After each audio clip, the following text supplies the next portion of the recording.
Olá, tudo bom? É bom estar com vocês aqui mais uma vez. E agora, no nosso grupo de estudos, na Confissão de Fé, o nosso discipulado para você, membro da Igreja de Cristo Jesus.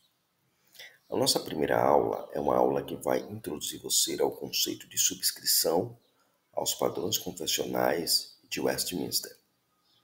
Essa série de estudos voltará para conhecer o conteúdo expresso na Confissão de Fé de Westminster como padrão de doutrina das igrejas presbiterianas no mundo.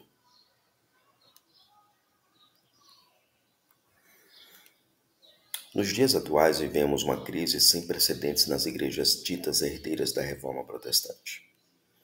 Alguns anos atrás, houve um movimento de nenhum credo, senão Cristo. Aqui é o Leonard Horne, na sua obra, O Breve Catecismo de Westminster, comentado. Por que sustentar um credo que não precisa ser formalizado é perigoso? A resposta mais óbvia para isso está no fato de que formar-se credos particulares, individualistas e sujeitos à tirania do tempo mutável ou da nova onda teológica é perigoso para a vida da igreja. Nas igrejas que não possuem um credo, uma confissão, uma declaração formal de fé, elas são berços e ninhos para a heresia, que por muitas vezes afrontam a própria palavra de Deus. E esse veneno vem embalado com o rótulo de uma nova visão, de uma nova perspectiva de encarar o ensino cristão. Mas quando se examina bem de perto, por vezes se trata de uma velha heresia. Este curso visa ajudar a compreendermos as verdades do Evangelho por meio das proposições contidas na Confissão de Fé de Westminster.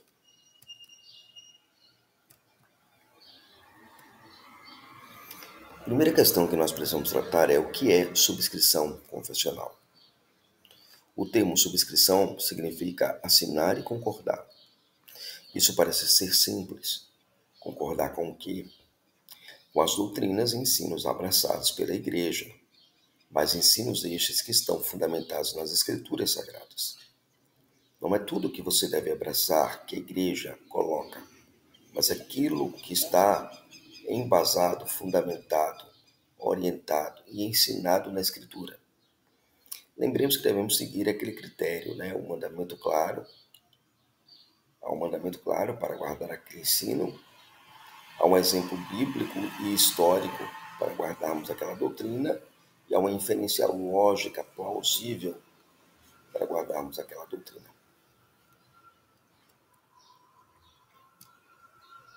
Mas é bíblico ter uma confissão de fé? Isso é importante ser ressaltado porque, como disse David Hall, na sua obra Subscrição Confessional, diz que nenhuma confissão merece qualquer respeito se não for totalmente bíblica. Devemos ressaltar que o objetivo de uma confissão é servir a unidade e a clareza. Se há alguma coisa obscura, se não produz unidade, há alguma coisa errada. Mas será que é bíblico ter e subscrever uma confissão? Hall nos diz que manter uma confissão declarada é bastante bíblico e prescritivo.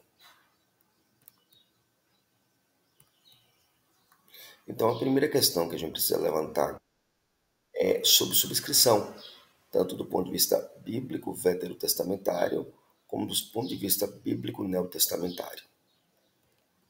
No ponto de vista da subscrição confessional do Antigo Testamento, podemos dizer que no Antigo Testamento nós encontramos o chamado Shema, conforme nós lemos em Deuteronômio 6, versos de 4 a 9.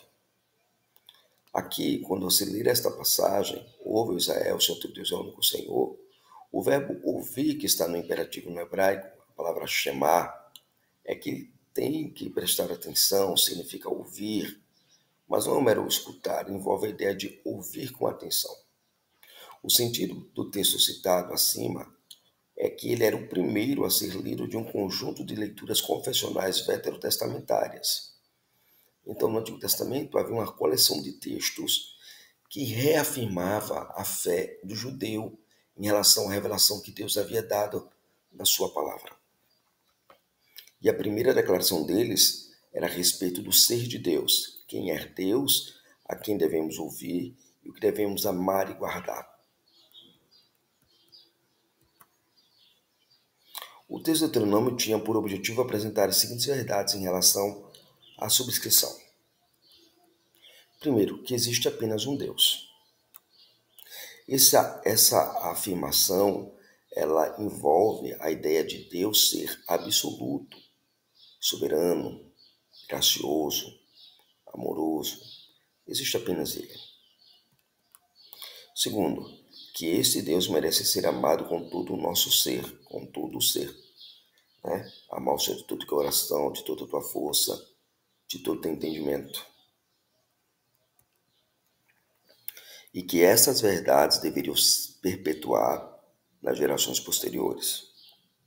Ou seja, deveria ser passado à frente, inculcar na mente das crianças as verdades a respeito de Deus e por que ele deve ser amado.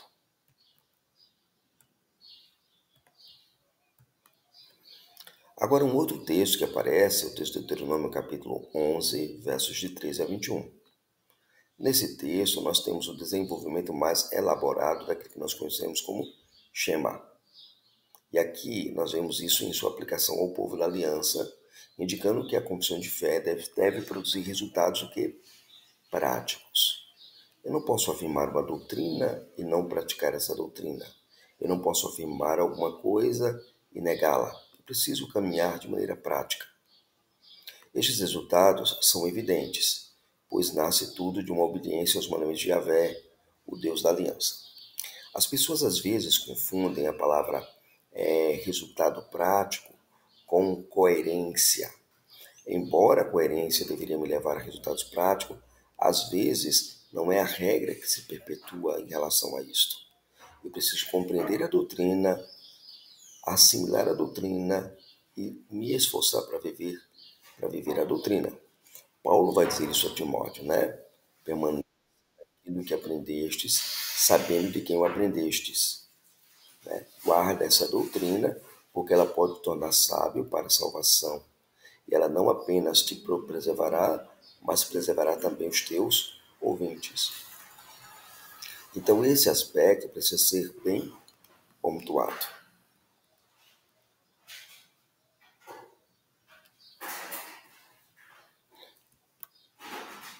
No Novo Testamento, conhecido com o conceito de confessionalidade, é mais importante e bem definida. Então, nós precisamos considerar a subscrição confessional no Novo Testamento.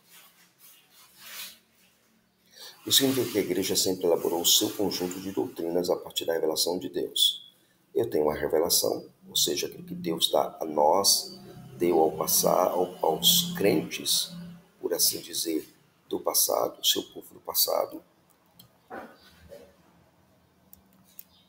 E esta revelação, ela se dá, né, no registro que é colocado na Escritura, e a resposta humana a essa revelação nas Escrituras nós chamamos de declarações de fé. No nosso caso, a Confissão de Fé de Westminster. No texto neotestamentário, lidamos com um grande material que trata da existência de um grupo de verdades a serem cridas e obedecidas.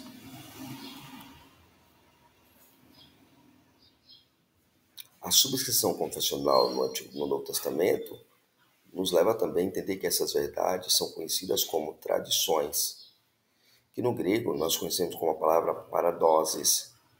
Esse vocábulo significa transmitir, entregar a tradição, né, ou propriamente tradição. A palavra é formada de uma preposição grega, que é pará, que indica junto, ao lado de, mas o verbo de dormir, que significa, dentro do seu contexto, uma gama de coisas, como dar, entregar, conceder, trazer, colocar. É exatamente este conceito, é percebido pelo texto bíblico de 2 Tessalonicenses 2,15, que fala que a igreja deve guardar as tradições conforme ela recebeu. Esse aspecto confessional consistia no Novo Testamento na transmissão dos ensinos de Cristo e dos apóstolos por meio dos sermões escritos, chamados de cartas, sendo orientações quanto ao comportamento e à vida cristã da comunidade. Todavia, toda a tradição que encontrava ou que entrava em choque com a palavra de Deus deveria ser rejeitada.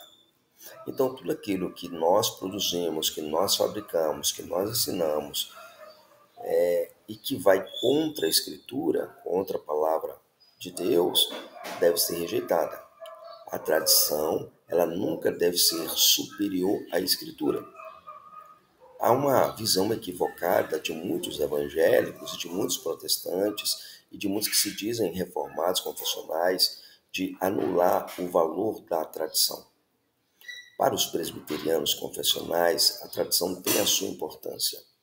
Inclusive, nós usamos o linguajar a tradição reformada. Por que eu digo a tradição reformada? Porque existem documentos confessionais que apresentam as convicções reformadas ao longo do tempo. Isso implica apontar para nós que a Escritura ela é a causa motriz de nossa resposta a essa revelação. Ou seja, as confissões elas existem como resposta àquilo que está na Escritura. E ela, como resposta, ela não é resposta única, apenas minha, mas da comunidade confessional. Nesse caso, de uma igreja presbiteriana que subscreve os padrões de Westminster. Diante disso, nós devemos ter em mente que a tradição ela é uma boa palavra em si mesma. Graças à tradição, as pessoas se salvam da tirania do momento e que conseguem transcender o tempo. E ainda devemos lembrar que não se pode fazer progresso real na busca do entendimento a parte de uma tradição. Eu não posso progredir se eu não conhecer como os reformados presbiterianos do passado entendiam determinadas coisas. Se eu não entender isso e não resgatar isso para a minha prática confessional, eu não consigo ser um confessional.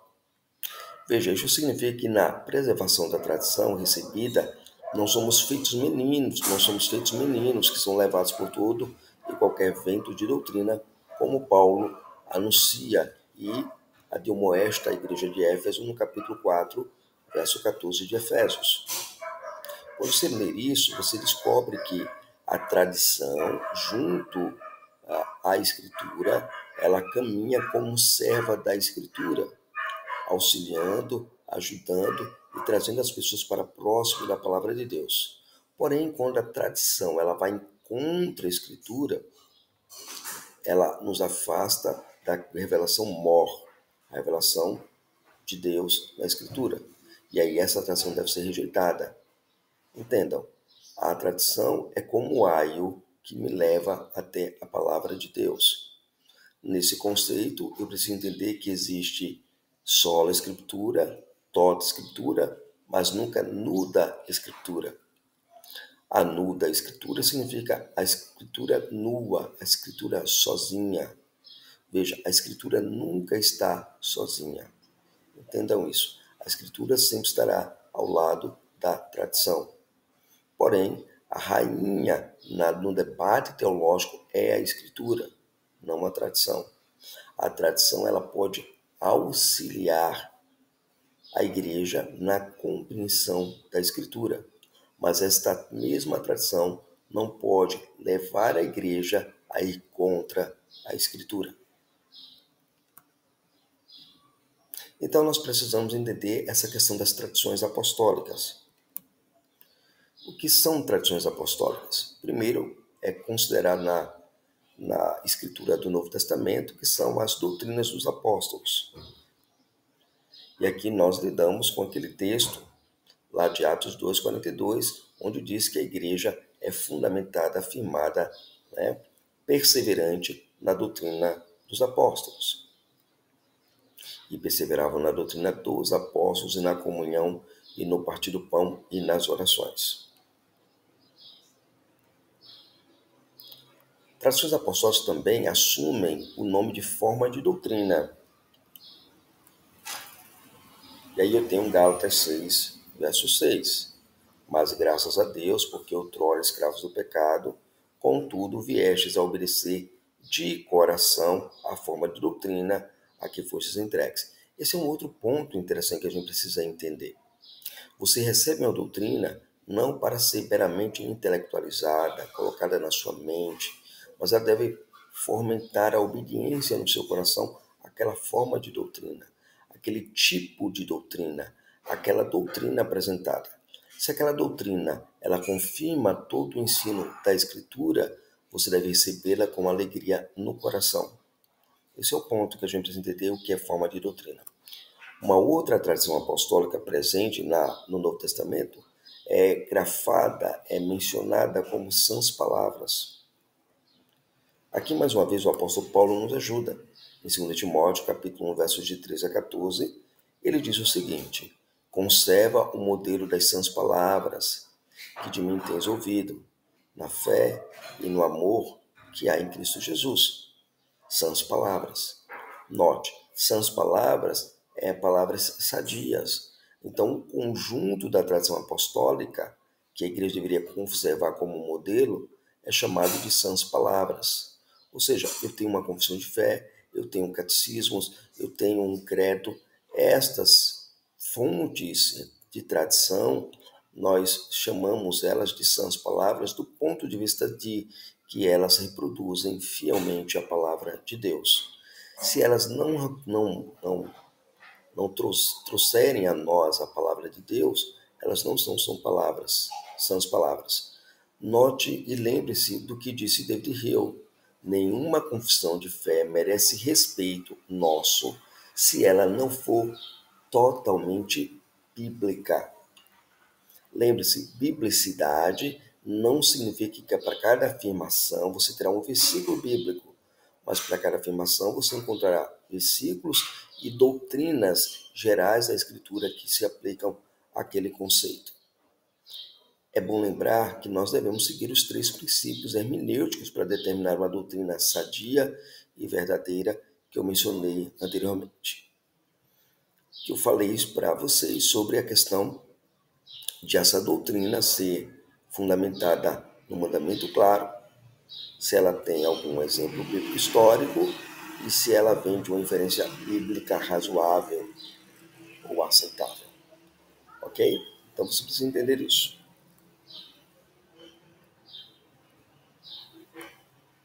Em segundo lugar, nós pertencemos à Igreja Presbiteriana do Brasil. Então nós precisamos entender a relação que a Igreja Presbiteriana do Brasil tem com a subscrição confessional. Chegamos a um ponto crucial nesta hora. A subscrição dos padrões de Westminster pela Igreja Presbiteriana do Brasil é algo fundamental na própria constituição da Igreja Presbiteriana.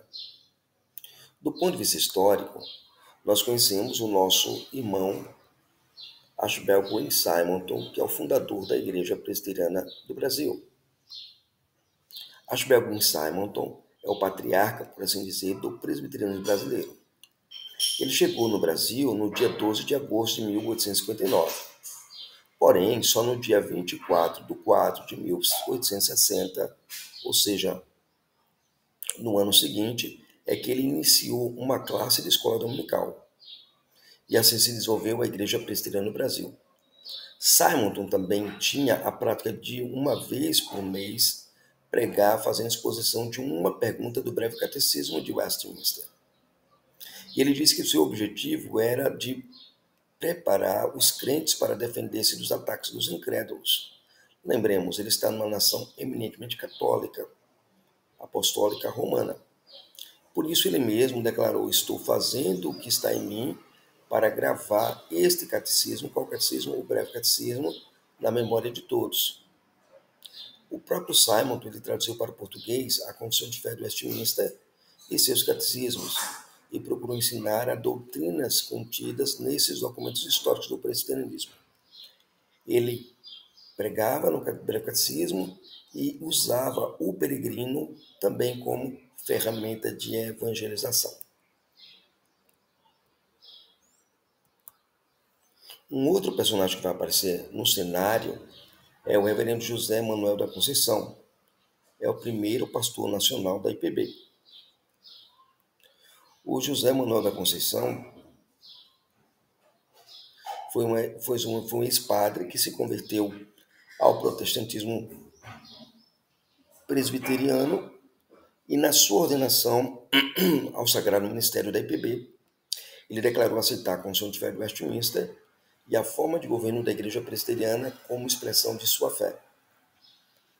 Lembremos, ele não é reordenado, né? Ele simplesmente, a gente coloca a ordenação, mas ele é admitido à Igreja Presbiteriana através da declaração formal da Confissão de Fé de Westminster e da forma de governo. Do ponto de vista da doutrina, como igreja estabelecida, adotamos os símbolos de fé, que são a Confissão de Fé, o Breve Catecismo e o Catecismo Maior de Westminster. Tudo que nós cremos, que a Bíblia ensina, está declarado na Confissão de Fé e nos seus catecismos. Isso significa que doutrinariamente temos uma identidade. Isto é tão certo que algumas doutrinas são peculiares a nós, presbiterianos. Do ponto de vista da doutrina, nós cremos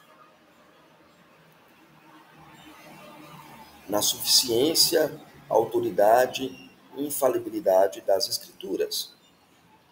No capítulo 1 de nossa Confissão de Fé, somos ensinados que foi servir o Senhor, foi servido ao Senhor em diversos tempos, diferentes modos, revelar-se, declarar-se aquela sua vontade, e depois para a melhor preservação e propagação da verdade, para o mais seguro estabelecimento e conforto da igreja, contra a corrupção da carne e mal de Satanás e do mundo, foi igualmente servido fazer escrever toda.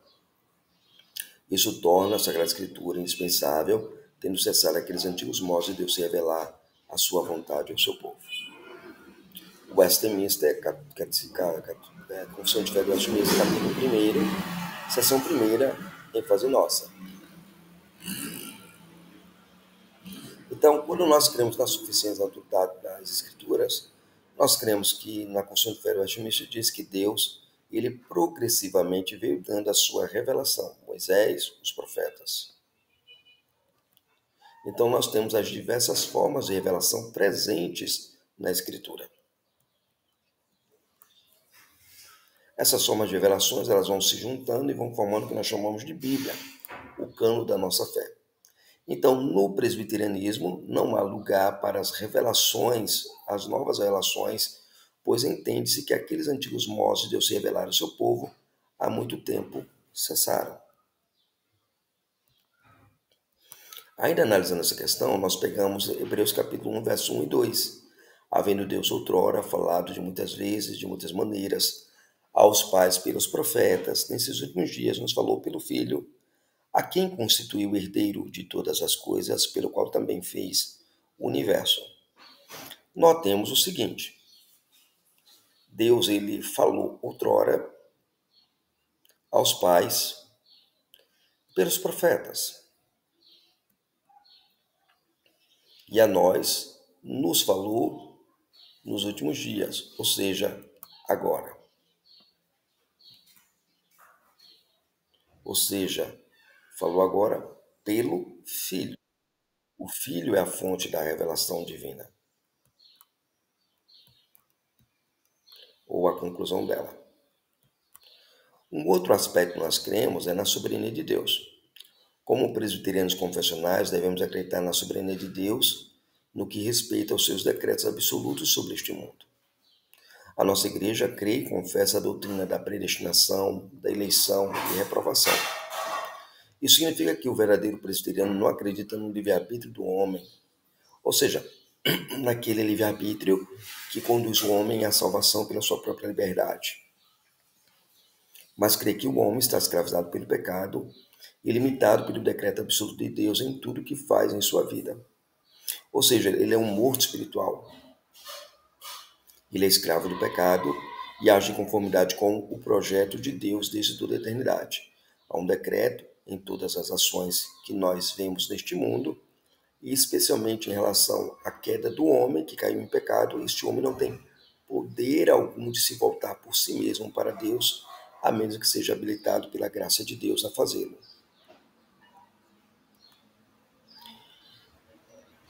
Nós cremos nessa soberania de Deus, e isso é declarado na Confissão de Fé do Westminster nos seguintes termos: pelo decreto de Deus, para a manifestação da sua glória, alguns homens e alguns anjos são assim predestinados para a vida eterna e outros pré-ordenados para a morte eterna. Estes homens e esses anjos assim predestinados e pré-ordenados são particular e imutavelmente designados. O seu número é tão certo e definido que não pode ser aumentado ou diminuído. Confissão de Fé Westminster, capítulo 3º, sessões de 3 a 4.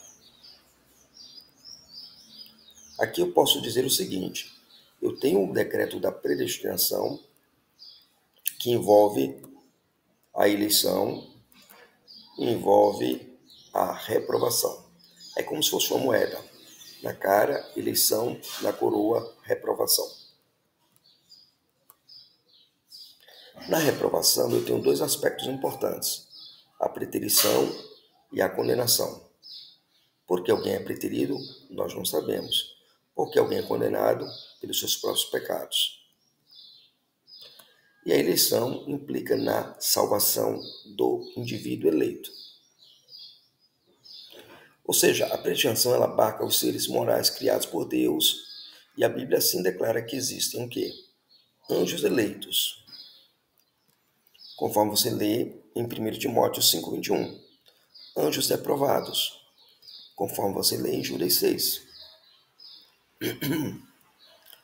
Homens eleitos, conforme você lê em Romanos 9:23 e Efésios 1, de 3 a 5. Homens reprovados, conforme você lê no texto de Romanos, capítulo 9, verso 22. Então a Bíblia ela fala de predestinação e de eleição com muita clareza. Então eu tenho o decreto geral que envolve toda a criação a partir da perspectiva divina. Eu tenho uma predestinação que envolve eleição e reprovação.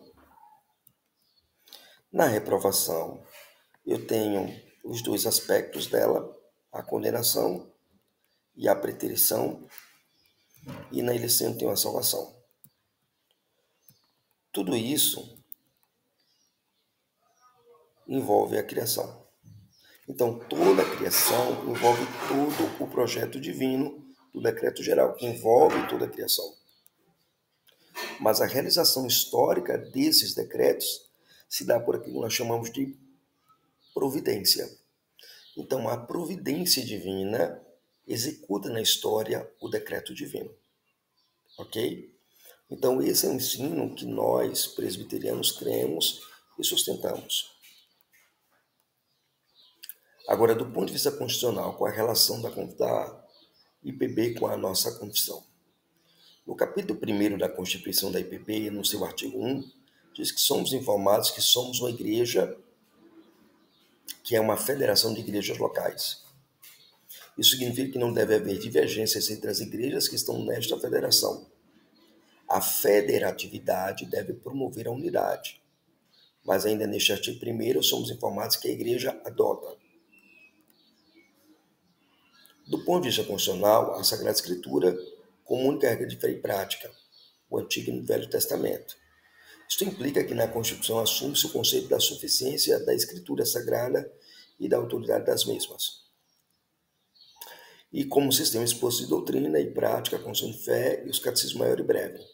Então, é inaceitável que muitos membros de nossa igreja não queiram se submeter à autoridade e à suficiência das Escrituras e que estes também não aceitam ou subscrevam os nossos símbolos de fé.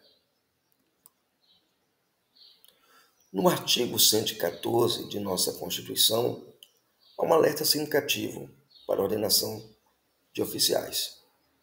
Só poderá ser ordenado e instalado quem, depois de instruído, aceitar a doutrina e o governo e a disciplina da Igreja Presbiteriana do Brasil. Ou seja, os pastores devem ter o compromisso de ensinar o conteúdo expresso na Confissão de Fé, no Catecismo Maior, no Breve Catecismo. Ou seja, eles são convocados, dados a estarem dispostos a ensinar a doutrina da Igreja. Ok? Essa foi a nossa aula de hoje. Nós nos vemos no nosso próximo estudo, estudando ainda a Confissão de Fé de Westminster. Se você não é inscrito no canal, se inscreve no canal, ative as notificações e você será notificado quando tiver estudo novo no canal. Deus abençoe.